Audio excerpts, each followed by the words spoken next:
All right. Welcome to the second chapter of economics, and let's go through the marathon revision for CMA Foundation. My name is Tejaswini, and this is chapter 2, which is theory of demand and supply. By the way, demand का मतलब होता है desire plus ability to pay plus willingness to spend. Okay before हम आगे जाएंगे, in case आप जानना चाहते हैं ये नोट्स आपको कहाँ मिलेंगे, वीडियो के नीचे जो डिस्क्रिप्शन में है वहाँ पर एक लिंक है जहाँ से आप ये नोट्स डाउनलोड कर सकते हैं. All right, so demand is equal to desire plus ability to play pay plus willingness to spend. What is the meaning of it? अगर आप मर्सिडीज खरीदना चाहते हैं तो सिर्फ इच्छा होना काफ़ी नहीं है, आपने पे करने की कैपेसिटी होनी चाहिए. एंड अगर आपकी जेब में पैसे हैं तब भी आपको मर्सिडीज के लिए इस वक्त पैसे देने की इच्छा होनी चाहिए. You should have willingness to pay. You should have willingness to pay. ये तीन चीजें साथ में आएंगी तभी डिमांड साथ में आ जाएगा. So basically what are the features of demand? सबसे पहला फीचर है कि आपको इस चीज का कोई यूटिलिटी होना चाहिए. डिमांड बेसिकली एक बेहद एंड बेहद रिलेटिव कॉन्सेप्ट है. डिमांड बेसिकली एक बहुत रिलेटिव कॉन्सेप्ट है. एंड सबसे पहले हम सोचते हैं प्राइस के बारे में एंड दूसरा टाइम के बारे में कि फिलहाल is it a right time to buy, is it a good time to buy, and is it worth the price I am spending. Demand function में कौन कौन सी चीजों का कंसिडरेशन होगा? Demand of a commodity is nothing but the functional relationship between price of commodity, price of substitute. Substitute का मतलब क्या है? कोक एंड पेप्सी जैसी चीजें. देन प्राइस ऑफ कॉम्प्लीमेंट जैसे कार एंड पेट्रोल, जैसे कार एंड पेट्रोल. सबसे important purchasing power which depends on income of a consumer. And the last one is taste and preference of a consumer, यानी कि consumer की पसंद and नापसंद के ऊपर ये डिपेंडेंट होगा. डिमांड एंड डिजायर में there is a basic difference. क्या होता है? डिजायर ये बस एक इच्छा है, जस्ट अ विश. लेकिन डिमांड में capacity and willingness to pay ये दो एडिशनल चीजें हैं. सो डिमांड में डिजायर तो होगी ही होगी, इसके अलावा capacity and willingness to pay ये दो एडिशनल चीजें आएंगी. डिमांड बेसिकली रिलेटिव होता है. It depends on the amount of money that will be paid as price, यानी कि आपको पैसे कितने खर्चा करने पड़ेंगे ये आपके दिमाग में एक थॉट होता है. डिमांड बेहद रिलेटिव होता है. हमेशा उसमें कंपैरिजन की जाती है कि जो पैसे हम खर्चा कर रहे हैं उसके लिए वैल्यू ऑफ मनी मिलता है या नहीं मिलता है. डिजायर में तो ऐसा कोई रिलेशनशिप नहीं है. बहुत सारे लोग ऐश्वर्या राय से शादी करना चाहते हैं, डिजायर में कोई रिलेशनशिप है नहीं. ओके कुछ लोगों को लगता है मार्स पे जाके रह जाते हैं, तो पैसों वैसों से बांधा नहीं जा सकता है डिजायर को. And desire has got no such relationship. तीसरा है only a person with economic resources, यानी कि ऐसा बंदा जिसके पास पैसे हैं सिर्फ उसी के लिए डिमांड किसी चीज के लिए क्रिएट करना पॉसिबल है. लेकिन कोई भी बंदा विश डेफिनेटली रख सकता है, विश डेफिनेटली हो सकता है उसके दिमाग में. It is like building castles in the air, यानी कि महलों को हवा में बांधना is nothing but desire. Then अगला है demand plays a very positive role in increasing production. क्यों? जब कस्टमर डिमांड करता है तो सप्लायर को सप्लाई बढ़ाना पड़ता है, और सप्लाई बढ़ाने के लिए प्रोडक्शन को बढ़ाना बेहद ज़रूरी है. वेयर एज डिज़ायर में ब्रिंग जस्ट फ्रस्ट्रेशन, क्योंकि उसका निगेटिव इफेक्ट होता है माइंड्स ऑफ पीपल पर. एट टाइम्स लोग as a result of that crimes and चोरियां भी करने लगते हैं. अगला देखते हैं individual demand curve. Individual demand curve में किसी इंडिविजुअल ने लिए हुए डिसीजंस के ऊपर ग्राफ हम बनाते हैं, जहां पे होता है price of commodity versus quantity demanded of commodity. यहाँ पर हम लोग लॉ ऑफ डिमांड को सामने रख सकते हैं. लॉ ऑफ डिमांड क्या बोलता है? अगर प्राइस बढ़ जाता है तो डिमांड कम हो जाता है, keeping other things constant. Keeping other things constant. ठीक है, तो जहां पे 10 to 17 यानी प्राइस का मूवमेंट इंक्रीज की तरफ दिख रहा है, वहीं आप डिमांड देखेंगे कि 10 किलोग्राम से घट के 0.5 हो गया है, so demand is definitely showing a decrease in trend, which shows कि प्राइस एंड डिमांड में कैसा रिलेशनशिप है, इनवर्स रिलेशनशिप है। एंड इनवर्स रिलेशनशिप में graph will be downward sloping from left to right. Alright, अगला है market demand schedule. Guys by the way regular वाले sessions में, वीडियो लेक्चर्स में ये पूरा डिटेल में पढ़ाया है। इट्स अ जेंटल रिमाइंडर की एक रिवीजन है और आपने इससे पहले इसके रिविजन्स करके रखने हैं। This is like a foolproof revision to get more than 80% marks in economics. अगला है market demand schedule. Market demand schedule में फिर से हम लोग क्या करेंगे, अब कमोडिटीज सिर्फ एक नहीं होंगी, हमारे पास मार्केट में बिकने वाली बहुत सारी चीजें होंगी। उन सारी चीजों का प्राइस हम देखेंगे एंड फिर हम देखेंगे कि पूरे मार्केट में क्या चल रहा है। That is nothing but market demand schedule. अब यहाँ पे फिर से वही देखने को मिलता है, जहां पे प्राइस घट रहा है फ्रॉम 4 to 1, वहां पे डिमांड क्या हो रहा है, बढ़ रहा है from 5 to 21। Clearly price and demand में इनवर्स रिलेशनशिप है and graph downward sloping from left to right है। बस मार्केट डिमांड शेड्यूल में एक कमोडिटी नहीं होगी, there will be multiple commodities जिनका यूज करके हम लोग इसे प्रॉपरली ड्रॉ करेंगे। अब डिमांड डाउनवर्ड स्लोपिंग क्यों होता है उसके रीजंस देखते हैं। The first is law of diminishing marginal utility. Marginal utility का मतलब होता है, इन शॉर्ट, सेटिस्फैक्शन जो है आपको क्या हो जाता है, कम हो जाता है as we buy more and more of something. जैसे हमने आइसक्रीम का एग्जांपल लिया था चैप्टर नंबर 1 में, बहुत ज्यादा आइसक्रीम खाएंगे तो सेटिस्फैक्शन कम होती जाएगी। अगला है इनकम इफेक्ट। सो बेसिकली जब प्राइस कम हो जाता है, so purchasing power of the consumer बढ़ जाता है एंड दैट इज वाई हम लोग ज्यादा चीजें खरीद सकते हैं। अगला है सब्स्टिट्यूशन इफेक्ट। सबसे इंपॉर्टेंट क्या होता है, okay, so suppose Coke and Pepsi के प्राइजेस जो है फिलहाल दोनों के है 10 रुपया, फिर कोक अपना प्राइस बढ़ा के कर देता है 15 रुपीज।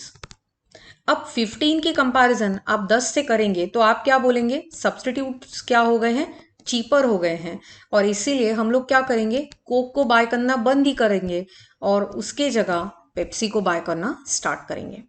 ऑलराइट, अगला है मल्टीपर्पज यूजेस। जैसे फॉर एग्जांपल दूध, जिसका चीज भी बनाओ, पनीर भी बनाओ, जो रॉ भी पी लो, चाय में डालो, कॉफी में डालो या फिर हल्दी उसमें डालो। ओके, सो मल्टीपर्पज यूजेस में क्या होता है, so demand will rise with a fall in price and vice versa. अगला है न्यू बायर्स। जैसे फॉर एग्जांपल जैसे टाइम बढ़ते जाएगा, सेलफोन में और नए नए बायर्स बढ़ते रहेंगे एंड यहाँ पर भी क्या हो जाएगा, जब प्राइस ऑफ कमोडिटी कम हो जाता है, नए कंज्यूमर्स उसकी तरफ अट्रैक्ट हो जाते हैं। तो अगर पहले समझो आप ओप्पो खरीद रहे थे जिसकी प्राइस समझो 12,000 थी, वीवो ने उसी टाइप का फीचर सपोज 10,000 में लॉन्च कर दिया, तो अब आप ओप्पो की जगह अगली बार वीवो खरीद लेंगे। सो प्राइस अगर घट जाएगी तो नए कंज्यूमर्स उसकी तरफ अट्रैक्ट हो जाएंगे। अगला है ओल्ड बायर्स। ओल्ड बायर्स भी क्या करते हैं, आपको छोड़ के नहीं जाते हैं। अगर आप 12,000 की चीज सपोज आपने घटा के 10,000 में बेचना स्टार्ट किया, तो एग्जिस्टिंग वाले लोग आप ही के पास रहेंगे और आप ही के कमोडिटीज ज्यादा से ज्यादा खरीदने की कोशिश करेंगे। तो ओल्ड बायर्स आपको छोड़ के नहीं चले जाएंगे। ओल्ड बायर्स इनफैक्ट आपके लिए डिमांड और भी क्रिएट करके हेल्प कर देंगे। सो अब क्या हो जाएगा, ऑल दीज रीजंस की वजह से मुझे यही पता चला कि प्राइस कम करने पर डिमांड बढ़ जाता है, यानी कि रिलेशनशिप इनवर्स है। और इनवर्स रिलेशनशिप में डिमांड कैसा होता है, downward sloping from left to right. अब कुछ केसेस में यहां पर एक्सेप्शन होंगे।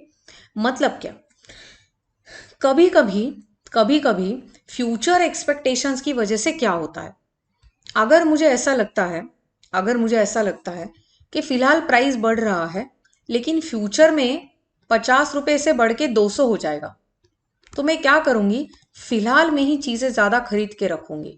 सो दो द प्राइस इज इंक्रीजिंग, से 30 रुपीज से बढ़ के ये 50 रुपीज हो गया है और मेरा एक्सपेक्टेशन है फ्यूचर में 200 हो जाएगा, तो प्राइस बढ़ने पर भी, कहाँ से बढ़ी है प्राइस, 30 के ऊपर से बढ़ी है, प्राइस बढ़ने पर भी मैं खरीदना चाहूंगी क्योंकि मुझे डर है कि फ्यूचर में क्या हो जाएगा, 200 रुपीज तक ऊपर पहुंच जाएगा। ओके, अगला है स्पेक्यूलेशन। स्पेक्यूलेशन तो मतलब भैया माइंडसेट के ऊपर डिपेंडेंट है। जो पॉइंट नंबर 1 के लिए एक्सप्लेनेशन है वही पॉइंट नंबर 2 के लिए एक्सप्लेनेशन है।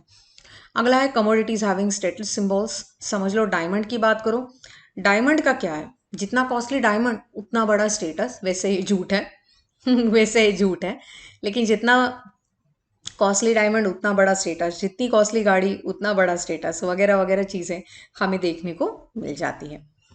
अगला है गिफन पैराडॉक्स या गुड्स। गिफन पैराडॉक्स में क्या होता है, बेसिकली क्या होता है, when the price of a commodity falls the real income of the consumer increases and the purchasing power is used to buy other superior goods. Inferior goods are named as Giffen goods. What is the meaning of that? बहुत simple है, बहुत simple है।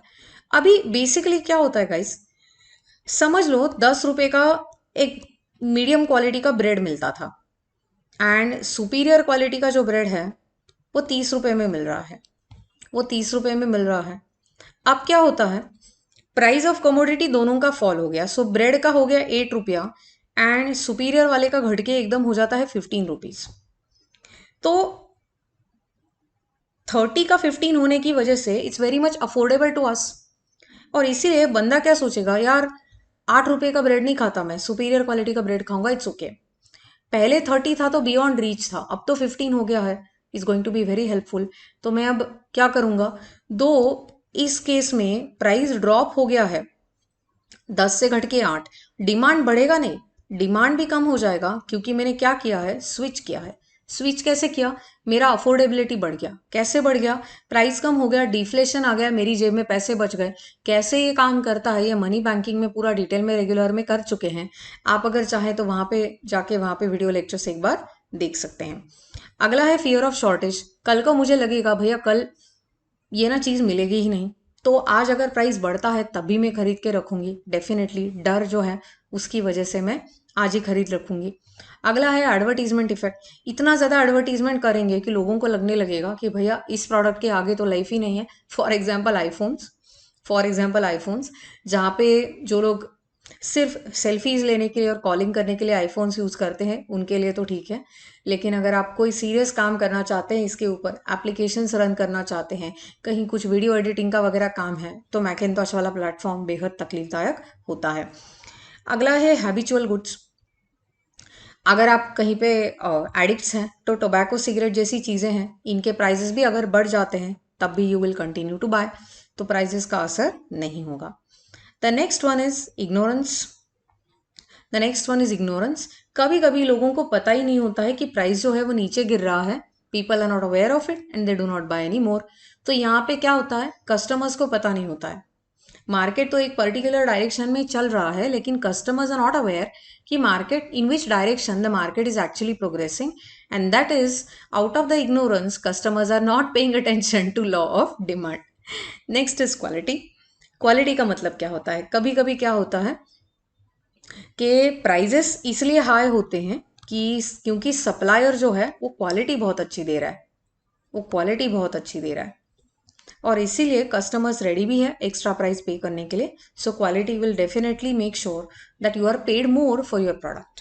The next is fashion. Yes definitely trend में चलने वाली चीज़ें, TikTok पे चलने वाली चीज़ें एंड यूट्यूब पे जो ट्रेंडिंग चलने वाली चीज़ें हैं, डेफिनेटली उसके लिए लोग ज़्यादा पे करेंगे। सो यहाँ पर क्या होता है गाइज, बेसिकली अगर प्राइस बढ़ जाता है तब भी डिमांड घटता नहीं है, डिमांड बढ़ जाता है। या फिर दूसरे एक एग्जाम्पल में हमने ये भी देखा कि प्राइस कम होने पर डिमांड भी कम होता है। सो ये रिलेशन क्लियरली इनवर्स नहीं है, ये डायरेक्ट रिलेशनशिप है, और इसीलिए एक्सेप्शंस का ग्राफ आएगा upwards other going up from left to right. अगला है टाइप्स ऑफ डिमांड। सबसे पहला है प्राइस डिमांड। ये वाली डिमांड जो है एक्सेसिवली प्राइस के ऊपर डिपेंडेंट होती है, प्राइस के ऊपर डिपेंडेंट होती है। अब डिमांड और प्राइस में इन्वर्स रिलेशनशिप होता है। इन्वर्स रिलेशनशिप के केस में ग्राफ कुछ ऐसे दिखेगा, एक्स एक्सिस पे आएगी क्वांटिटी, वाई एक्सिस पे आएगी प्राइस। ऑलराइट, बस आप इतना भी ग्राफ ड्रॉ करके एग्जाम में एक्सप्लेनेशन दे दोगे तो कोई टेंशन नहीं होगी। अगला है इनकम डिमांड। इनकम में इनकम का क्या असर पड़ता है उस बारे में बात करेंगे। अब यहाँ पे क्या होता है भैया, इनकम अगर बढ़ जाती है ना तो परचेसिंग पावर बढ़ जाती है, सो हेंस आपका क्वांटिटी डिमांडेड भी बढ़ जाता है। दोनों के बीच में है डायरेक्ट रिलेशनशिप और ग्राफ आपकी आएगी कुछ ऐसी। डायरेक्ट रिलेशनशिप के केस में ग्राफ होता है upward sloping from left to right. अगला कॉन्सेप्ट है क्रॉस डिमांड। यहाँ पे एक कमोडिटी का प्राइस और दूसरे कमोडिटी का डिमांड देखा जाएगा, एक का प्राइस एंड दूसरे कमोडिटी का डिमांड। सो यहाँ पे पहला एग्जांपल होगा सब्स्टिट्यूट गुड्स यानी कि कोक एंड पेप्सी। अगर मैं कोक एंड पेप्सी के बारे में बात करूंगी, सो समझो कोक का प्राइस अगर मैं घटा रही हूं तो कोक का डिमांड बढ़ जाएगा and at the same time Pepsi पीने वाले लोग जो है वो अब पेप्सी नहीं खरीदेंगे, वो कोक की तरफ जाएंगे। सो यहाँ पर हम लोग क्या कंसिडर करेंगे, एक कमोडिटी का प्राइस और दूसरे कमोडिटी का डिमांड हम चेक करेंगे। जो सब्स्टिट्यूट गुड्स के केस में डायरेक्ट रिलेशनशिप होता है, दोनों साथ में घटते हैं या साथ में बढ़ जाते हैं, एंड दैट इज वाई इनका ग्राफ डायरेक्ट रिलेशनशिप में आएगा कुछ ऐसे। सो यहाँ पे हम लिखेंगे quantity of Pepsi demanded and यहाँ पे लिखेंगे प्राइस ऑफ कोक। अगला है कॉम्प्लीमेंट्री गुड्स। कॉम्प्लीमेंट्री गुड्स में क्या होता है, जैसे car and petrol. Car and petrol, अगर मैं कार की प्राइस बेहद ज़्यादा बढ़ा देती हूँ तो डिमांड कम हो जाएगा कार का, और जहाँ पे पेट्रोल का सवाल है ऑफ कोर्स पेट्रोल का भी डिमांड क्या हो जाएगा, कम, क्योंकि बिना कार के सिर्फ पेट्रोल का मैं क्या करूँगी, एज सिंपल एज दैट। अब ये प्राइस बढ़ाता हुआ नज़र आ रहा है, वेरास पेट्रोल का जो है डिमांड कम होता हुआ नज़र आ रहा है। सो ये रिलेशनशिप क्लियरली क्या है, इनवर्स रिलेशनशिप है, जिसका ग्राफ होता है downward sloping from left to right. So this is nothing but quantity demanded of petrol and this is price under consideration of car. Alright, so ये आपके रेफरेंस के लिए ग्राफ है, आप लिख के ले सकते हैं। The next topic is change in demand and variation in demand. So change in demand में बेसिकली यहाँ पर क्या होगा, डिमांड जो है वो बेसिकली प्राइजेस की वजह से चेंज होता है and factors other than price की वजह से चेंज होता है। सो अगर प्राइस की वजह से चेंज होता है, मुझे मिलने वाला जो चेंज है that is going to be extension in demand या कॉन्ट्रैक्शन इन डिमांड। सो अभी इसे कैसे करेंगे स्टडी, बहुत सिंपल सी बात है गाइस। एक्सटेंशन एंड कॉन्ट्रैक्शन में movement along the same curve होता है। So suppose I am considering 3 points ABC on a demand graph. Guys regular में बहुत ज़्यादा प्रैक्टिस इसकी करवाई है, आई होप आप सबको याद है। दिस इज क्वांटिटी, समझो 50, 100 एंड 150 एंड ये हो गया आपका प्राइस 10, 20, 30। चलो, तो ये बनता है अपना ग्राफ। अभी इसके आगे हम लोग क्या करेंगे, एक टेबल बनाएंगे। यहाँ पे लिख देती हूँ प्राइस, यहाँ पे लिख देती हूँ क्वांटिटी एंड यहाँ पे लिख देती हूँ पॉइंट। सो प्राइस है 30, 20 एंड 10 एंड एक काम करते हैं, पॉइंट पहले लिख देती हूँ। सो ए पे क्वांटिटी है 50, ये आएगा 100 एंड ये आएगा 150। Great, fine. अब रेफरेंस पॉइंट हम बी को ट्रीट करेंगे। अगर हम लोग बी टू ए की तरफ जा रहे हैं तो क्वांटिटी का कॉलम केयरफुली देखो। डिमांड 100 से घट के मतलब 50 हो रहा है, तो 50 से कम हो रहा है। और अगर हम लोग बी टू सी जा रहे हैं तो केयरफुली देखो, डिमांड बढ़ रहा है। डिमांड जब मुझे कम होता नजर आता है तब मैं बोलूंगी कि कॉन्ट्रैक्शन है, यानी कि क्या, बी टू ए की तरफ जाते वक्त मेरा कॉन्ट्रैक्शन होगा एंड बी टू सी की तरफ जाते वक्त हम क्या बोलेंगे, डिमांड का क्या हो गया है, एक्सपांशन हो गया है। सो यहाँ पे ग्राफ का मूवमेंट कैसा है या फिर पॉइंट का मूवमेंट कैसा है, अलोंग द कर्व है। It is along the curve and there is no shift in curve. Changes in demand में पूरा का पूरा ग्राफ शिफ्ट होगा। यहाँ पे हम लोग देखेंगे कि इनकम की वजह से क्या असर पड़ता है, पड़ता है।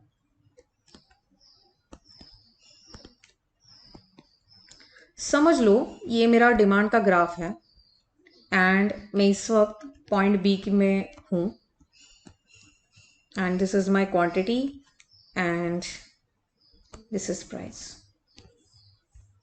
सो सपोज क्वांटिटी फिलहाल हम बाय करें 30 एंड प्राइस है suppose 40। Okay, so quantity price point. So B से शुरुआत कर रही हूं मैं। सो बी पर फिलहाल मेरा क्वांटिटी है 30 एंड प्राइस है 40। समझ लेते हैं कि बंदे का इनकम सडनली बढ़ जाता है फ्रॉम 30,000 रुपीज टू 50,000 रुपीज। जब परचेसिंग पावर बढ़ जाता है तो सेम प्राइस पर हम इंस्टेड ऑफ 40 चीजें खरीदना स्टार्ट करेंगे, तो हम पॉइंट सी की तरफ शिफ्ट हो जाएंगे। सो अगर आप केयरफुली देखो तो प्राइस अब वही फिलहाल सेम है, लेकिन क्वांटिटी क्या हो गई 40। अब समझ लो बी ना कुछ जरूरतों की वजह से जॉब छोड़ देता है और फिर सोचता है कि इस महीने में कुछ अपने आप छोटा मोटा काम कर लूंगा और फिर दोबारा से नया जॉब देख लूंगा। सो बी टू सी जाते वक्त इनकम बढ़ रहा है, लेकिन अब मैं नया पॉइंट ए लेने वाली हूं जब अज्यूम करूंगी कि इनकम जो है वो कम होता जा रहा है। सो अगर प्राइस सेम भी रखते हैं तो भी अफोर्डेबिलिटी में प्रॉब्लम आने की वजह से बंदा अब बोलता है कि मैं बी सी क्वांटिटी खरीद पाऊंगा और पॉइंट ए आपका यहां पर आएगा। I hope this is clear. So B से ए में जाते वक्त इनकम कम होता है एंड यहां पर आपको नजर आता है decrease in demand and 30 to 40 में आपका जो क्वांटिटी है बढ़ रहा है क्योंकि इनकम भी बढ़ता है और यहां पे आपको नजर आएगा इंक्रीज इन डिमांड। यहां पे क्लियरली हमने ग्राफ्स ही अलग अलग ड्रॉ किए हैं। सो यहां पे क्या होगा, what's happening, what's the characteristic, यहां पे शिफ्ट इन ग्राफ्स या shift in curves is going to be the characteristic. Graph में या कर्व्स में क्या होता है, शिफ्ट होता है। ऑलराइट, अब अगला पॉइंट है इलास्टिसिटी ऑफ डिमांड। इलास्टिसिटी का मतलब क्या होता है, रिस्पॉन्सिवनेस, कि आपकी प्राइस चेंज होने पर आपका डिमांड किस तरीके से चेंज होता है। सो क्लियरली दो चीजों को आपस में देखते हुए ये चेंज हम गेज करेंगे तो ये एक रिलेटिव चेंज होगा। क्लियरली हर बार कंपैरिजन में आसानी हो इसीलिए नॉट जस्ट चेंज, हम लोग परसेंटेज चेंज देखेंगे। पीए सैमुअल्सन ने प्राइस इलास्टिसिटी का कैसे एग्जाम्पल दिया है कि क्वांटिटी डिमांडेड कितना रिस्पॉन्ड करता है या फिर कितना चेंज होता है अगर प्राइस में कुछ चेंज होता है। सो टाइप ऑफ इलास्टिसिटी में सबसे पहला है इनकम इलास्टिसिटी, फिर आएगा क्रॉस इलास्टिसिटी और फिर आएगा प्राइस इलास्टिसिटी। इनकम इलास्टिसिटी में हम ये देखेंगे कि इनकम के चेंज होने पर डिमांड कितना चेंज होता है। सो change in quantity demanded upon original quantity upon change in income demanded upon original income। सो इसे हम इन्वर्ट करेंगे तो ये आएगा delta Q upon Q into I upon delta I. So this is nothing but income elasticity of demand. I hope this is clear. अगला है cross elasticity. Cross elasticity में हम लोग ए का क्वांटिटी चेक करेंगे, तो मतलब change in quantity of A upon original quantity of A upon change in price of B upon original price of B. मैं फिर से इंटू 100 नहीं करूंगी क्योंकि वैसे भी 100 कैंसिल होने वाला है। ओके, सो यहां पे लिखते वक्त 100 अगर आपने लिख भी दिया तो भी ये कैंसिल होएगा, इसलिए नहीं लिख रही हूं। Okay, so this becomes delta Q A upon Q A into PB upon delta PB। That's it. उसके आगे का है प्राइस इलास्टिसिटी ऑफ डिमांड। अब एक ही कमोडिटी कंसिडर होगा, उसी का चेंज इन क्वांटिटी करेंगे, percentage change in quantity. So delta Q upon delta P upon P। अगर मल्टीप्लाइड बाय 100 भी करते हैं तो भी कोई फर्क नजर नहीं आएगा, तो मैं नहीं करूंगी। So that is equal to delta Q upon Q into P upon delta P. अब अगला आएगा टाइप ऑफ प्राइस इलास्टिसिटी। चलो अब चलते हैं अगले टॉपिक की तरफ, and that's perfectly elastic demand. Perfectly elastic demand में जो डिमांड में चेंजेस दिखते हैं ना, वो प्राइस के ऊपर डिपेंडेंट नहीं होते हैं, यानी कि प्राइस थ्रू आउट कॉन्स्टेंट रहता है एंड क्वांटिटी डिमांडेड जो है वो चेंज होता रहता है। सो से for example the price is constant at 30 rupees and the quantity is changing from 10, 20 and 30। ये बेसिकली र्यूमर ड्रिवन मार्केट का इफेक्ट है। इफ़ यू रिमेंबर, कुछ सालों पहले मैगी के बारे में गवर्नमेंट ने बहुत स्ट्रिक्ट एक्शन लिया था, और उस समय देखो प्राइस तो ऑब्वियसली चेंज होने से रहा, लेकिन क्वांटिटी डिमांडेड ड्रॉप होता गया because people were worried about their health. So यहाँ पे the price is constant whereas the quantity demanded is changing, and इस समय में आपका इलास्टिसिटी होता है इनफाइनाइट। अगला है perfectly inelastic demand. This is very much similar और this is very much the case for common salt. तो ये हो गया क्वांटिटी डिमांडेड, ये हो गया प्राइस। सो प्राइस चाहे आप 20 से घटा के 10 क्यों ना कर दे, या 20 से बढ़ा के 30 क्यों नहीं कर दे, आपका क्वांटिटी डिमांडेड 5 का 5 ही रहेगा, है ना। कॉमन सॉल्ट सस्ता बेचा इसके लिए ऐसा नहीं है कि आप बहुत सारा खाएंगे, और महंगा बेचा इसलिए ऐसा नहीं है कि आप नहीं खाएंगे। It's always a pinch of salt and elasticity is going to be equal to 0। In unit or elastic demand, proportionate change in quantity demanded is equal to proportionate change in price। यानी कि अगर price 10% से कम होता है तो demand भी 10% से बढ़ जाएगा। सो 10 and 10, so the proportionate change in both the cases is going to be equal। Graph कुछ आएगा ऐसा and E will be equal to 1। Axis पे लिखेंगे क्वांटिटी, y एक्सेस पर लिखेंगे price. Alright, price is exactly equal to the proportionate change in quantity demanded for it। अगला है relatively elastic demand। यहाँ पे basically proportionate change in quantity demanded is more than proportionate change in price। proportionate change in quantity demanded is more than proportionate change in price। इसका मतलब पता है क्या है? अगर डिमांड में, अगर प्राइस लेते हैं पहले, अगर प्राइस में आपको 10% चेंज दिखता है तो डिमांड में उससे ज़्यादा चेंज दिखेगा। वहीं रिलेटिवली लेस इलास्टिक में अगर आपको प्राइस में 10% चेंज दिखता है तो डिमांड में बस 5% दिखेगा। सो यहाँ पे proportionate change in quantity demanded is lesser than proportionate change in price। ठीक है, ये बस हाइलाइट्स ध्यान में रखना, रेगुलर सेशन में पूरा डिटेल में किया हुआ है। सो यहाँ पे the graph looks like this, this is demand and this is price, and यहाँ पे E होता है greater than 1। Similarly relatively less elastic demand में ग्राफ यहीं पे ड्रॉ करते हैं, ग्राफ थोड़ा ज़्यादा खड़ा आ जाएगा, it has got more slope. यहाँ पे आप लिख सकते हैं डिमांड, यहाँ पे लिख सकते हैं प्राइस, एंड आपका जो इलास्टिसिटी है it's less than 1। So clearly क्या क्या पॉसिबिलिटीज आ गए? E is equal to 0, E less than 1, E equal to 1, E greater than 1 and E is infinity. ये 5 केसेस हैं। अगर आपने फिर से ढंग से नहीं सुना है, go back, just listen to it and write in your notebook. अगला है perfectly elastic income demand. So perfectly elastic income demand में क्या होगा? Income is constant even and there may be change in demand। So if this is quantity demanded and this is income, so income यहाँ पे constant रहता है, quantity demanded change हो सकता है। So यहाँ पे 10, 20, 30, income समझो है 50,000 रुपया।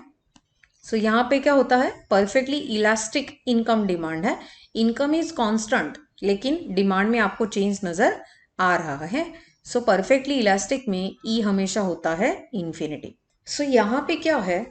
इनकम चेंज होने पर भी डिमांड में कोई चेंज नजर नहीं आता है, एंड ऐसे केस में demand curve is parallel to Y axis, क्योंकि इनकम चाहे 10,000 हो या 20,000 हो या 30,000 हो, मेरा क्वांटिटी डिमांडेड बस 10 का 10 ही है. This can be again a case of common salt. चाहे इनकम बढ़े या घटे, हमारा जो कॉमन सॉल्ट है उसका कंजम्पशन उतना ही रहता है. ओके, सो यहां पर रिलेटिवली इलास्टिक इनकम डिमांड में ग्राफ थोड़ा सा आएगा flat, but the graph will be upward sloping from left to right. Nature of graph कैसा है? Upward sloping. थोड़ा सा थिक कर देते हैं. सो ये आएगा upward sloping from left to right.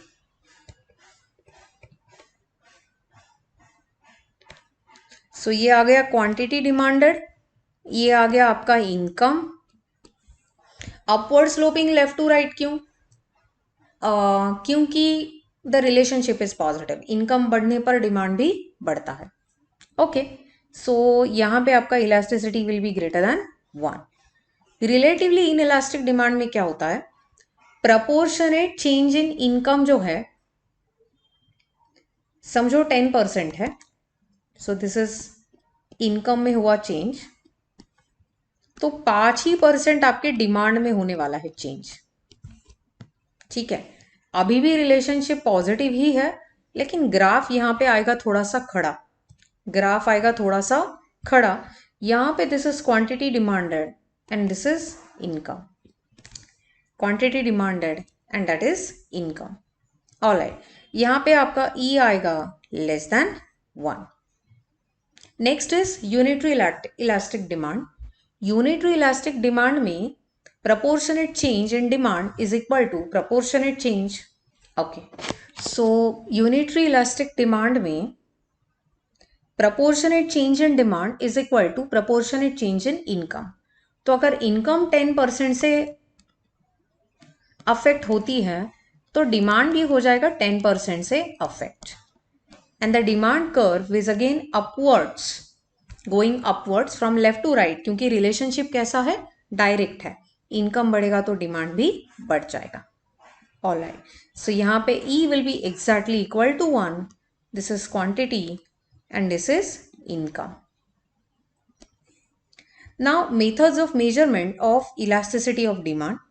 तो यहां पे कुछ मेथड्स है गाइस. यहां पर total outlay method, arc elasticity method, point और geometry elasticity method and percentage और प्रोपोर्शनेट मेथड.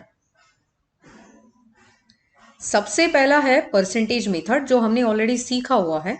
कैसे होता है?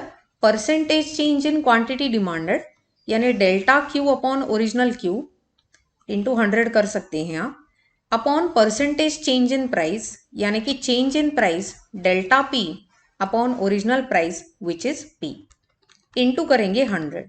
ये दोनों हो जाते हैं कैंसल. और अब as per the rule of mathematics, delta Q upon Q into ये हो जाएगा P ऊपर एंड डेल्टा P नीचे. This is nothing but percentage method to measure price elasticity of demand. फिर अगला है total outlay method. Total outlay का मतलब बेसिकली होता है expenditure. Alright, so the next method is total outlay method. यहां पे हम लोग समराइज इसे कैसे करने वाले हैं?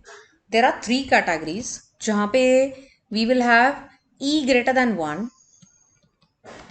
E will be equal to 1 and E less than 1. E greater than 1 वाला केस जो है वो रिलेटिवली मोर इलास्टिक है, वही ये रिलेटिवली लेस इलास्टिक है. यूनिटरी में क्या होता है? यूनिटरी में total expenditure is constant even when the price increases or decreases. So E greater than 1 में बेसिकली क्या होता है? E greater than 1 में बेसिकली क्या होता है? Total expenditure increases. Total expenditure increases when price falls, ये ई ग्रेटर देन 1 का केस है। दूसरे केस में total expenditure is constant whether price is increasing or price is decreasing। And E less than 1 में क्या होता है, टोटल एक्सपेंडिचर जो है वो डिक्रीज हो जाता है with falling in price, so that is E less than 1। ये है आपका टोटल आउटले मेथड। अगला है आपका पॉइंट मेथड। पॉइंट मेथड में क्या होता है, एक पर्टिकुलर पॉइंट लिया जाता है, say for example C. At point C elasticity will be equal to length of the lower segment. So इस केस में क्या आएगा, length of B C upon आएगा length of A C. So lower segment upon upper segment. So depending on the length, यहाँ पे again there are 5 categories. E is infinity, E greater than 1, E equal to 1, E less than 1 and E will be equal to 0. So ये होगा इसके highlights. Okay, so this is nothing but point method. अगला है arc method. Okay, so now let's look at the graph. So एक point A ले लेते हैं and एक point B ले लेते हैं.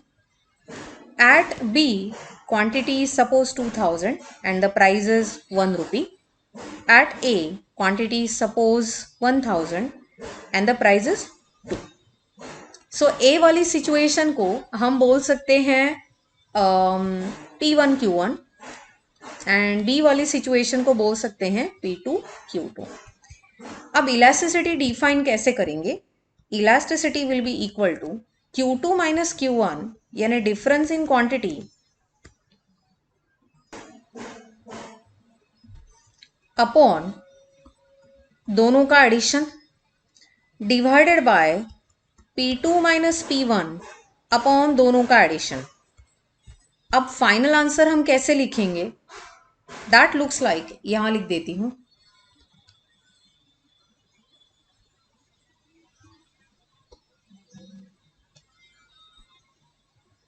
यहां लिख देती हूं। So EP will be equal to Q2 minus Q1 upon Q2 plus Q1 into आएगा, अब ये नीचे वाली चीज ऊपर जाएगी, so P2 plus P1 upon P2 minus P1। Alright, so elasticity क्यों इंपॉर्टेंट है, definitely for the monopolist and to the producers, क्योंकि उनके प्राइस फिक्स करने पर डिमांड किस तरीके से चेंज हो जाएगा इसके बारे में अंदाजा लेना बहुत जरूरी है। सो प्रोड्यूसर्स एंड मोनोपोलिस्ट के लिए it's very very important. Government के लिए क्यों है, क्योंकि टैक्स रेट फिक्स करने के लिए it's very very helpful. Higher taxes are levied on inelastic demand वाले गुड्स, फॉर एग्जाम्पल बिस्किट्स उतने ही लोग खाते हैं, चाय के साथ 2 के साथ कभी 3 खा लिया मैक्सिमम। तो काइंड ऑफ डिमांड जो है वो इन इलास्टिक होता है। So higher taxes are levied on those goods जो इन इलास्टिक है।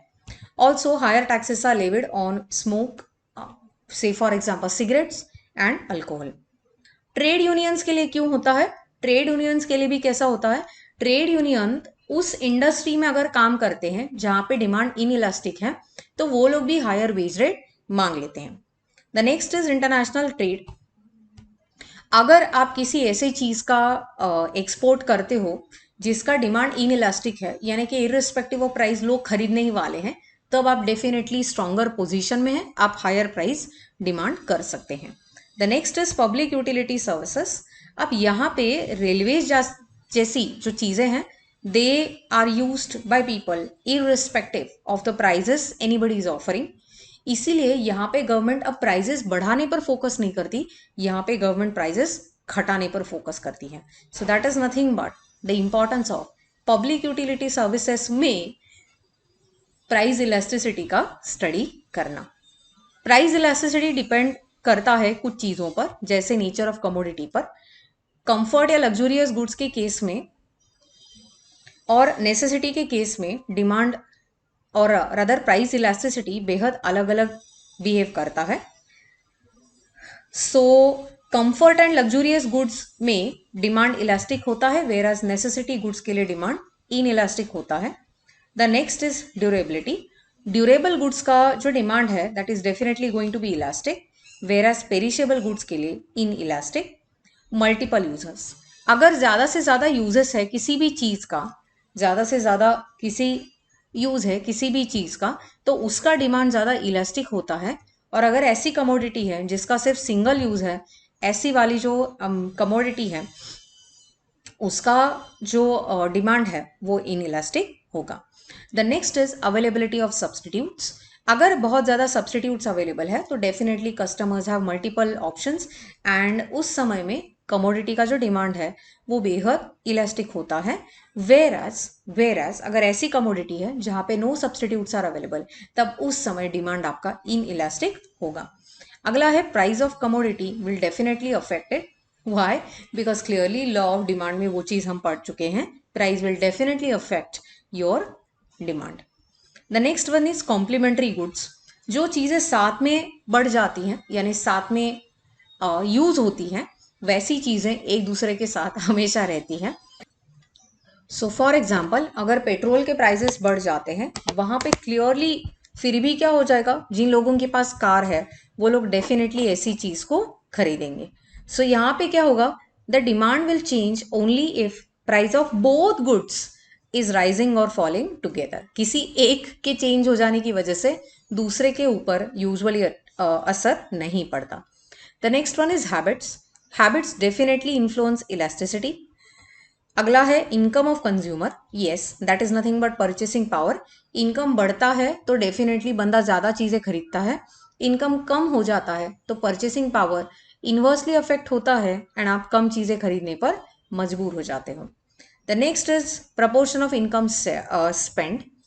अगर ऐसी कोई चीज़ है जैसे फॉर एग्जांपल रेंट, जिस पर सपोज कोई बहुत ज़्यादा पार्ट ऑफ इनकम स्पेंड करता है, तो ये वाला जो डिमांड है वो इनइलास्टिक होता है, क्योंकि प्रोबेबली ये उसकी लाइफ में सबसे इम्पॉर्टेंट एक्सपेंडिचर है, क्योंकि ऑब्वियसली घर जो है वो सबसे इम्पॉर्टेंट होता है.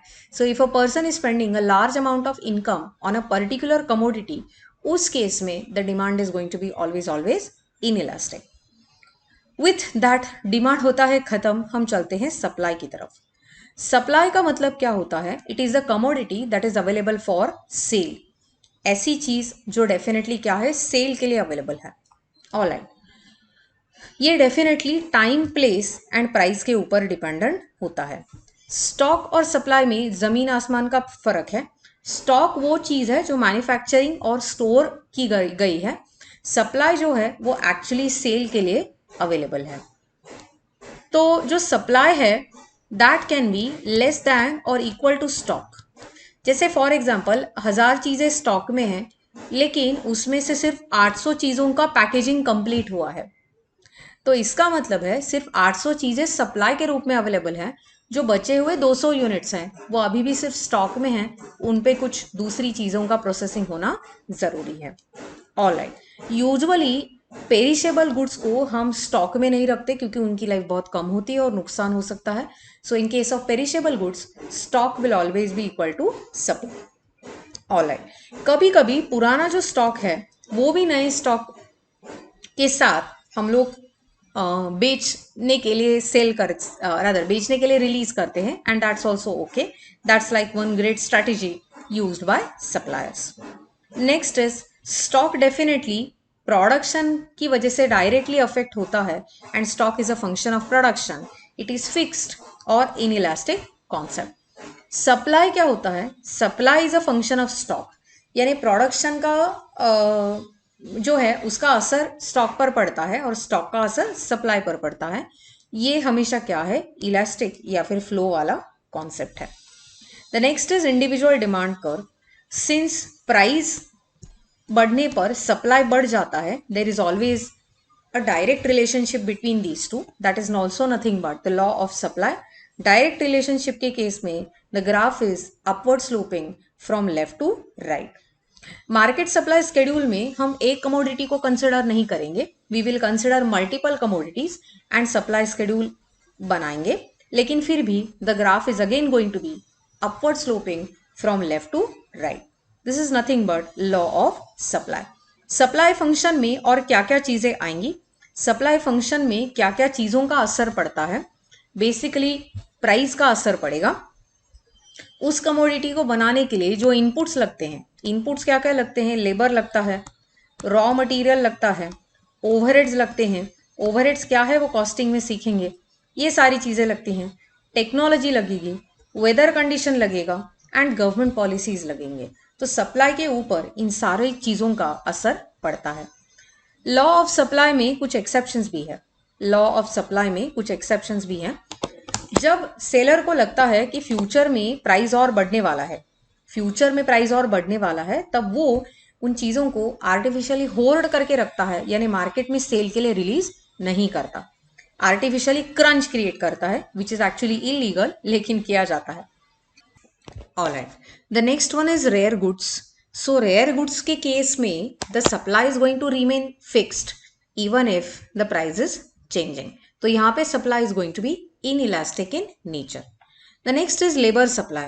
Labor supply is always backward bending. अगर आपको ये ग्राफ रेगुलर में जो मैंने पढ़ाया है वो याद है, this is like backward bending. Backward bending क्यों होता है? दैट इज बिकॉज अगर वेजेस हम बढ़ाते जाते हैं तो होता क्या है, this is like a labour class जिनके यहाँ पे ज़्यादा, उन्हें एम्बिशन, ज़्यादा पैसों का एक्सपेक्टेशन भी नहीं है। सो एक बार उनका नेसेसिटीज कि जितना पैसा उनके पास आ गया तो इसके बाद they do not really work extra, and that is why even if you might just increase the wages, even if you might just increase the wages, जो एफर्ट्स या जो नंबर ऑफ आवर्स वो लोग डाल रहे हैं, वो एक लेवल पर वेज बढ़ेंगे तो नंबर ऑफ आवर्स भी बढ़ जाएंगे, यानी कि एक पॉइंट तक wages and hours are directly proportional. लेकिन उसके बाद अगर आप वेजेस बढ़ाते भी जाते हो तो भी नंबर ऑफ आवर्स क्या हो जाएंगे, फिर से कम हो जाएंगे। बिकॉज हायर वेज रेट अगर हम उन्हें ऑफर करते हैं तो वो लोग उतना ज़्यादा काम करना प्रीफर नहीं करते हैं, क्योंकि उनके नेसेसिटीज ऑलरेडी फुलफिल हो चुके हैं।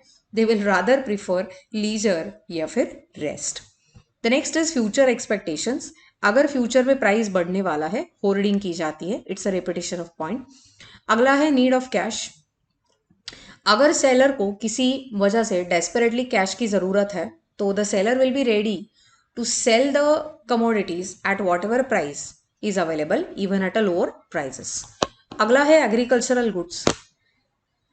एग्रीकल्चरल गुड्स के केस में क्लाइमेटिक कंडीशन एक मेजर ड्राइवर होता है, and due to unforeseen conditions supply एकदम शॉर्ट टर्म में बढ़ा या फिर कम किया नहीं जा सकता है, and that is why agricultural goods के केस में supply in number of cases में बहुत ज़्यादा इनइलास्टिक होता है।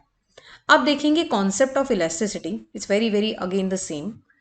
यहाँ पे क्या होता है, that is percentage change in quantity supplied, that is delta QS upon QS, original quantity is supplied, upon change in price upon original price. So delta QS upon QS into आएगा P upon delta P. So यहाँ पर भी types of price elasticity of supply में क्या आएगा, सबसे पहला है परफेक्टली इलास्टिक सप्लाई। ओके, एक मिनट। सो यहाँ पे हम क्वांटिटी लिखेंगे, यहाँ पे प्राइस लिखेंगे। Yeah. So this is perfectly elastic supply and it is going to be irrespective of the change in prices. Quantity बहुत frequently change होती है and the graph is parallel to x axis. अगला है perfectly inelastic supply. अब यहाँ पे फिर से हम यहाँ पे quantity लिखेंगे and यहाँ पे price लिखेंगे and the graph will be parallel to y axis. So the quantity remains same irrespective of the price. अगला है unitary elastic supply. Unitary elastic supply में proportionate change in quantity supplied, proportionate change in quantity supplied is always going to be equal to the proportionate change in price. So diagram दिखेगा कुछ ऐसा। अगला है more elastic और relatively elastic supply. So graph जो है कुछ ऐसा दिखेगा, this is quantity supplied and this is price.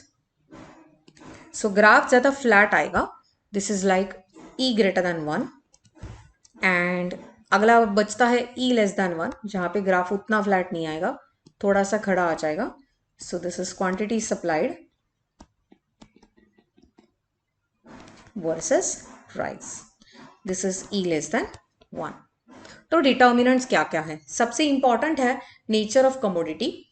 अगर गुड्स बेहद ज़्यादा ड्यूरेबल है तो आपका ई ग्रेटर देन 1 आएगा, वेर एज गुड्स पेरिशेबल है तो ई लेस देन 1 आएगा. What is time factor?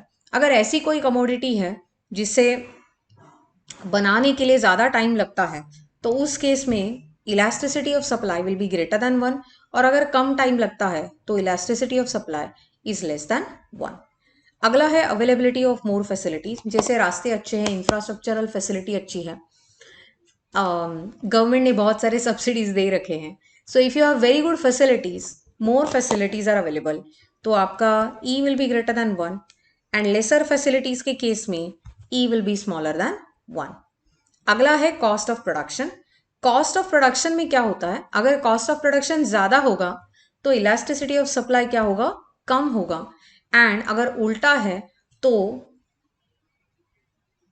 Elasticity of supply will be greater than 1. अगला है nature of inputs. If inputs are available, easily available in the market, तो supply ज्यादा elastic होगा, and अगर inputs आसानी से अवेलेबल नहीं है तो सप्लाई कम इलास्टिक होगा. The next is risk taking. अगर एंटरप्रेन्योर रिस्क लेना चाहता है, elasticity of supply will always be more, और अगर एंटरप्रेन्योर रिस्क नहीं लेना चाहता तो elasticity of supply will always be lesser. ये जो सारे पॉइंट्स हैं, इनके सारे डिटेल में एग्जांपल्स रेगुलर सेशंस में करा दिए हैं. एक बार सारा कोर्स समझना जरूरी है, and then will this revision will act like a booster dose. आपके बहुत अच्छे मार्क्स आ जाएंगे. The next one is equilibrium. जहां पे डिमांड एंड सप्लाई कर्व एक दूसरे को इंटरसेक्ट करते हैं, वहां पे हमें इक्विलिब्रियम पॉइंट मिलता है. At equilibrium, quantity supplied is exactly same as quantity demanded. जितना कस्टमर्स मांग रहे हैं उतना ही क्या है? डिमांड, आई एम सॉरी, जितनी क्वांटिटी डिमांड हो रही है उतना ही क्या कर रहे हैं? सप्लायर्स सप्लाई कर रहे हैं. अगर डिमांड जो है इज इक्वल टू सप्लाई, तो प्राइस जो है वो मोस्टली स्टेबल होता है. लेकिन अगर डिमांड सप्लाई से ज्यादा हो जाता है तो प्राइस बढ़ जाता है, और डिमांड सप्लाई से कम हो जाता है तो प्राइस नीचे गिरता है. ये 3 पॉइंट्स अपनी नोटबुक में सही से लिख लीजिए. दोनों जहां पे इंटरसेक्ट होते हैं वो इक्विलिब्रियम प्राइस है. पहले केस में हम सप्लाई को कांस्टेंट मानेंगे. सो ये मेरा सप्लाई कर्व है, सप्लाई कांस्टेंट है ये, एंड डिमांड बदल रहा है. अब यहां पे एक और हिंट आप अपने लिए लिख लीजिए. जब डिमांड बढ़ता है ना तो ग्राफ ऊपर शिफ्ट होता है, ग्राफ शिफ्ट्स अपवर्ड्स, एंड जब सप्लाई बढ़ जाता है तो ग्राफ जो है वो डाउनवर्ड शिफ्ट हो जाता है, डाउनवर्ड शिफ्ट हो जाता है. ओके, ये बस एक बार अपनी हिंट के लिए ध्यान में रखना. तो इक्विलिब्रियम के सारे केसेस सब अच्छे से करने वाले हैं. ओके, सो समझ लो ये ओरिजिनल सप्लाई कर्व है और ये ओरिजिनल डिमांड कर्व है. सो ये इक्विलिब्रियम है ओरिजिनल वाला, ये प्राइस ओरिजिनल वाली, एंड ये क्वांटिटी ओरिजिनल वाली. अब हम पहला केस कंसिडर करेंगे जहां पे डिमांड बढ़ जाता है. डिमांड अगर बढ़ता है और सप्लाई कांस्टेंट रहता है, प्राइस क्लियरली बढ़ेगा, ये देखो. और अगर समझो सप्लाई कांस्टेंट है और डिमांड गिर गया तो प्राइस के साथ क्लियरली क्या होगा? प्राइस क्या हो जाएगा? गिर जाएगा. ये सही से एक बार अपनी नोटबुक में ड्रॉ कर लीजिए. ठीक है, डिमांड बढ़ने पर ग्राफ ऊपर शिफ्ट होगा, डिमांड कम होने पर ग्राफ नीचे शिफ्ट होगा. वेयर सप्लाई बढ़ने पर ग्राफ सप्लाई के यहाँ पे, यानी ग्राफ ऐसा है तो नीचे शिफ्ट हो जाएगा, और अगर सप्लाई कम होता है तो ग्राफ ऊपर शिफ्ट होता है. तो डिमांड एंड सप्लाई के ग्राफ में मूवमेंट में फर्क होता है. आई होप आपने लिख के लिया है. अगला है डिमांड कांस्टेंट है, सप्लाई चेंज होने वाला है. सो डिमांड कांस्टेंट है, ये समझ लो ओरिजिनल डिमांड कर्व है, ये ओरिजिनल सप्लाई कर्व है, ये ओरिजिनल प्राइस है, और ये ओरिजिनल क्वांटिटी है, ये इक्विलिब्रियम है. चलो, अब क्या होने वाला है? डिमांड कांस्टेंट है, सप्लाई चेंज होने वाला है. सो पहले सप्लाई बढ़ा देती हूं. अगर सप्लाई बढ़ जाता है तो आपका ग्राफ नीचे शिफ्ट होता है। सप्लाई बढ़ने पर हमने ऑलरेडी नोट करके लिया है कि प्राइस नीचे आ जाता है, प्राइस कम हो जाता है। अब मैं सप्लाई को ना क्या करने वाली हूँ, बढ़ा के हो गया कम करूंगी। सो कम करने पर ग्राफ ऊपर शिफ्ट हो जाएगा एंड दिस इज S2। सो मुझे नया प्राइस मिलेगा यहाँ पर और नया क्वांटिटी मिलेगा यहाँ पर। सो ये मेरा E1 आ जाएगा, ये मेरा E2 आ जाएगा। So corresponding movements will be observed in E1 and E2। Alright, so अभी इसके आगे के केसेस देखेंगे। सो ये पहले दो केसेस हो गए, ये ओरिजिनल सप्लाई कर्व, ये ओरिजिनल डिमांड कर्व, ये ओरिजिनल प्राइस एंड ये ओरिजिनल क्वांटिटी। क्या है केस 3, डिमांड एंड सप्लाई दोनों के दोनों सेम ही प्रपोर्शन में ऊपर जाते हैं, दोनों के दोनों सेम प्रपोर्शन में ऊपर जाते हैं। ठीक है, अगर दोनों सेम प्रपोर्शन में ऊपर जाते हैं यहां पे ना गाइस, तो क्या हो जाएगा, यानी कि क्या हो जाएगा, डिमांड को अब मैं बढ़ाने वाली हूं और सप्लाई को भी बढ़ाऊंगी। तो डिमांड बढ़ने पर ग्राफ ऊपर शिफ्ट, 1 सेकेंड, डिमांड बढ़ने पर ग्राफ हो जाएगा ऊपर शिफ्ट एंड सप्लाई बढ़ने पर ग्राफ हो जाएगा नीचे शिफ्ट। सो ये हो गया S1, ये हो गया D1। अब देखो प्राइस चेंज ही नहीं हुआ, प्राइस चेंज ही नहीं हुआ, समझे कि नहीं समझे, वहीं पे एक्सटेंशन हो गया, ये हो गया E1 और ये हो गया E2। So equilibrium price did not change, थोड़ा क्वांटिटी में चेंज आया है। आई होप दिस इज क्लियर। ये दूसरा नहीं, तीसरा केस था। अब क्या करेंगे, फिर से वही करेंगे वैसे, पहले डायग्राम बेसिक वाला ड्रॉ कर लेती हूँ। ये ओरिजिनल सप्लाई कर्व है, ये ओरिजिनल डिमांड कर्व है, ये original equilibrium, original price, original quantity. Okay, तैयारी तो हो गई। अब डिमांड में ज्यादा चेंज होने वाला है, सो डिमांड में बहुत ज्यादा ऊपर शिफ्ट करूंगी और सप्लाई को क्या करूंगी मैं, there is more increase in demand and less increase in supply, supply को बस थोड़ा सा नीचे मूव करती हूं। सो ये नया इक्विलिब्रियम मिला E1, क्लियरली प्राइस में बढ़ाई नजर आई, प्राइस में बढ़ोतरी नजर आई और क्वांटिटी में भी बढ़ोतरी नजर आ गई। सो आपका प्राइस क्लियरली क्या हुआ है, ऊपर शिफ्ट हुआ है। सो ये डिमांड कर्व का मूवमेंट है, ये सप्लाई कर्व का मूवमेंट है। ये आ गया, ये था हमारा केस 4। अब हम चलने वाले हैं केस 5 की तरफ। पहले तैयारी करके लेती हूं। ये ओरिजिनल सप्लाई कर्व, ये original demand curve, original price, original quantity and equilibrium. Very well, क्या केस दिया है, अब सप्लाई में हम ज्यादा इंक्रीज कर रहे हैं, सप्लाई में बहुत ज्यादा इंक्रीज करना, तो ये बहुत ज्यादा नीचे शिफ्ट करती हूं एंड डिमांड में भी इंक्रीज ही करना है लेकिन कम करना है। सो डिमांड थोड़ा ही बढ़ाती हूं। सो ये D1 आ गया। नया पॉइंट यहां पे आता है, ये E1 है। ओके, प्राइस कम हो गया, P से घट के P1 एंड ये Q1 है। दिस वाज आपका 5th केस। अब चलेंगे 6th केस में। अब डिमांड इंक्रीज करेंगे और सप्लाई डिक्रीज करेंगे। ठीक है, ये सप्लाई है, ये डिमांड है, ये प्राइस, ये क्वांटिटी, ये ओरिजिनल इक्विलिब्रियम। ओके, क्या किया, डिमांड इंक्रीज करो, सो डिमांड ऊपर शिफ्ट करेंगे एंड क्या करेंगे, सप्लाई डिक्रीज करना है, सो ये सप्लाई डिक्रीज कर दी। ओके, क्लियरली आपका प्राइस ऊपर शिफ्ट हुआ है, ये नया इक्विलिब्रियम है। Okay, I hope this is clear. अब उल्टा करके देखते हैं, सप्लाई को बढ़ाएंगे एंड डिमांड को कम करेंगे। जगह है, यस है। सप्लाई कर्व, डिमांड कर्व, ये हो गया P, ये हो गया Q, ये हो गया इक्विलिब्रियम। और क्या चाहिए, डिमांड को कम करना है, सप्लाई को बढ़ाना है। सप्लाई बढ़ा दिया और डिमांड को कम कर दिया। ओके, तो डिमांड नीचे शिफ्ट होने वाला है। सो ये D1 आएगा, ये S1 आएगा। क्लियरली आपका इक्विलिब्रियम नीचे शिफ्ट होता है काफ़ी ज़्यादा। सो नया वाला price will be lesser than original price. Alright, so these are the cases of all the equilibria when demand and supply में होने वाले changes को हम समझने की कोशिश करते हैं। Here ends chapter 2 guys.